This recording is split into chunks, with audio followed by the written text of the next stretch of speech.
আপনার চারপাশে সবুজ পাতা দেখেছেন? প্রতিটি পাতার নিচে থাকে হাজার হাজার ক্ষুদ্র রন্ধ্র, যাদের বলে স্টোমাটা। এগুলো উদ্ভিদের ছোট মুখের মতো কাজ করে, যা খালি চোখে দেখা যায় না। এই ক্ষুদ্র ছিদ্রগুলি গাছের জীবনের জন্য অত্যন্ত গুরুত্বপূর্ণ। স্টোমাটা উদ্ভিদের শ্বাসপ্রশ্বাসে মুখ্য ভূমিকা পালন করে। এই মুখগুলি দিয়ে উদ্ভিদ পরিবেশ থেকে কার্বন ডাই অক্সাইড গ্রহণ করে, যা সালোকসংশ্লেষণ প্রক্রিয়ার জন্য অপরিহার্য। এই প্রক্রিয়ায় উদ্ভিদ সূর্যরশ্মি ব্যবহার করে নিজেদের খাদ্য তৈরি করে।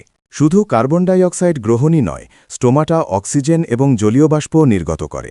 সালোকসংশ্লেষণ প্রক্রিয়ার উপজাত হিসেবে অক্সিজেন নির্গত হয়, যা আমরা শ্বাসগ্রহণের জন্য ব্যবহার করি।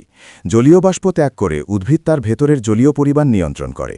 বিশেষ রক্ষাকোষ দিয়ে স্টোমাটা খোলা ও বন্ধ হয়, যা তাপমাত্রা এবং জলের প্রাপ্যতার ওপর নির্ভর করে। এই নিয়ন্ত্রণ উদ্ভিদের জীবন ধারণের জন্য অপরিহার্য। স্টোমাটা শুধু গাছের নয়, পুরো পৃথিবীর কার্বন চক্র এবং জলবায়ু নিয়ন্ত্রণেও গুরুত্বপূর্ণ ভূমিকা রাখে।